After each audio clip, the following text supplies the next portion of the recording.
Hello viewers, রান্না Kabyakatha kitchen থেকে আবার তোমাদের কাছে চলে আসলাম। আর দুদিন বাদে ঈদ, যখন তোমাদের এই মাংস খেতে খেতে একটু ইচ্ছে করবে একটু ভর্তা খেতে, সেজন্য ভাবলাম যে একটু ভর্তার রেসিপি নিয়ে আসি। আজকে আমি তোমাদেরকে দেখাবো বেগুন ফাঁসা শুটকির ভর্তা। আর এর জন্য প্রয়োজন হচ্ছে বেগুন ভেজে রাখা, ডুমডুম করে ভেজে রাখা বেগুন,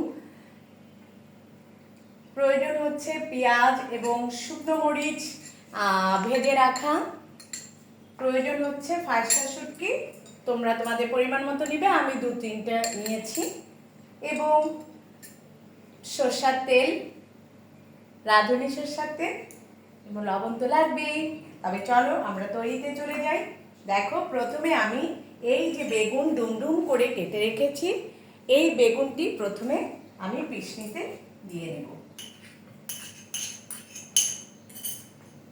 এখন আমি দিয়ে নেব এই যে পেঁয়াজ এবং রসুন এবং শুকনো মরিচ ভেজে রেখেছি সেটা।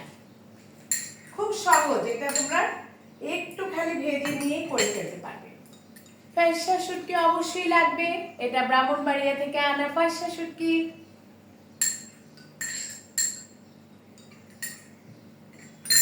লবণ দেব পরিমাণ মতো, আমি দিব লবণ চামচের 1 চামচ।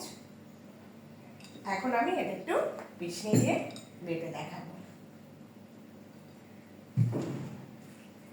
বেশি সময় লাগবে না, বেগুনটা যেহেতু ভেজে রাখা আছে, লবণ মরিচ সমস্ত কিছু এখানে দিয়ে নিয়েছি। ফাঁসা শুটকিটা ভালো করে ধুয়ে নিতে হবে, আঁশ ফেলে নিতে হবে। মাথা আমি ফেলে দিই, অনেকে মাথা নেয় কিন্তু আমি মাথাটা ফেলে দিই। আঁশটা ভালো করে পরিষ্কার করে নিতে হবে এবং পিষনিতে বেটে নিলে সুবিধা। বেগুনটা যেহেতু ভাজা আছে এই জন্য তাড়াতাড়ি এটা হয়ে যাবে।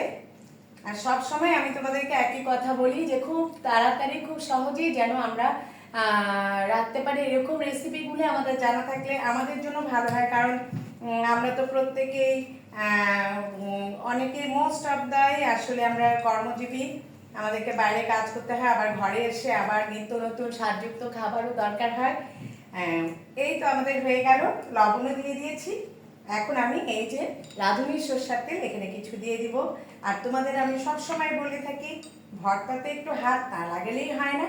এবার আমি সুন্দর করে এটাকে একটু মেখে নেব, তারপরে তোমাদের একটা বাটিতে তুলে দেখিয়ে দিব বেগুন ভর্তা। হয়ে গেল আমাদের ফাঁসা শুটকি বেগুন ভর্তা। দেখো, আমি তোমাদের একটা বাটিতে উঠিয়ে দেখিয়ে নিচ্ছি। খুব সহজে এটা হয়ে যায়। তোমরা বেগুনটাকে ডুমডুম করে কেটে ভেজে নেবে, তারপরে পেঁয়াজ রসুন শুকনো মরিচ ভেজে নেবে, নেওয়ার পরে তারপরে পিষনিতে লবণ সরষের তেল দিয়ে এটাকে একটুখানি জাস্ট বেটে নিতে হবে। দেখো, তৈরি হয়ে গেল আমাদের বেগুন ফাঁসা শুটকি ভর্তা। ভালো থেকো, সুস্থ থেকো। একবার হলেও রান্না কাব্যকথা কিচেনের এই ভর্তাটি করে গরম ভাতে খেয়ে দেখো, জাস্ট জমে যাবে। বাই।